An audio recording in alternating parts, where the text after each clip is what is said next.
Magandang umaga mga amiga. Ako'y papasok na. March 2, 2026 mga amiga. Actually, late ako mga amiga ng 15 minutes. Ayan, dito pa ako pumapasok mga amiga. 15 minutes akong late. Gawa ng hindi ako nakatulog sa bakbakan kagabi. As in mga amiga, akala ko talaga, building na namin yung mabagsakan ng missile. Kasi sa lakas ng impact. Kasi labasan ko. Kasi labasan kami kagabi sa aming kwarto. At saka nakita din namin sa ang GC ko din mga amiga. Busy-busy. So, nakita din namin sa bilang building ang dami din yung kamay natin na nakapagpusisa. So, kaya naman yung talaga sa tulog. So, late na.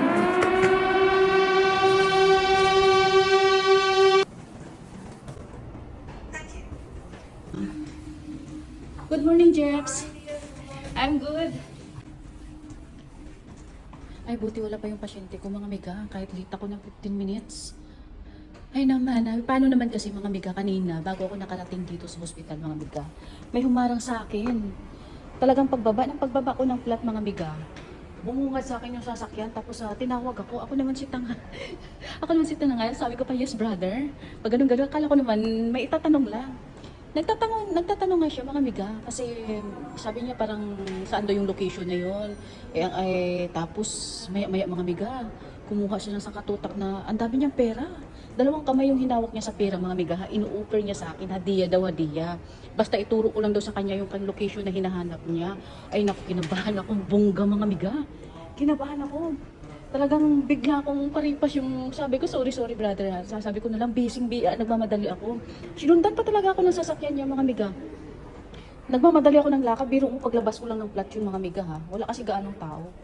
Kaya delikado din pala pag naglalakad ka na mag-isa. First time ko naka-encounter ng ganun. Ano ba yan? Nervous talaga ako kanina.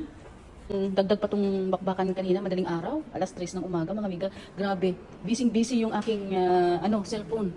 Yung GC, ng hospital GC ng flat namin, at saka kung ang busy. Kasi ang lakas talaga mga amiga ng impact ng pagsa. Akala ko nga yung building namin na yung tubsukan ng missile, tubsukan talaga mga amiga. Oo, kasi sobrang lakas ng impact. So kahapon pa-chill lang ako kasi parang kasi ayaw ko namang nervyusin, ayaw ko namang ma-stress dahil sa pero kagabi talaga mga amiga, as in kulang ako sa tulog. Talagang halos wala talaga akong tulog kakabantay lang ng mga sirin-sirin na yan. Mukha ng kulang sa tulog. I-filter na lang para hindi halata. Ang kaba talaga ako kanina mga amiga, ang nervyos ko, grabe. Akala ko tapos na. Meron pa palang part 2. Sana wala ng part 3. Siya, babush! Kaya sa akon ginikanan dira nga gakabalaka sa akon, kalma lang. Lalo na kay mamang, nako ang puso mo mang. Shout out pala dyan sa pamilya ko sa Mindanao, lalo na sa mama ko na pala inom ng kape. Nako, bawas-bawasan mo yung kape mo mang, yung puso mo. So okay lang naman yung bunso mo dito at saka may awa naman ng Diyos. So yun yung pinaka magandang proteksyon, yung manalangin. Manalangin lang talaga. So yun yung pinaka the best na protection. Yay! Salamat sa Diyos.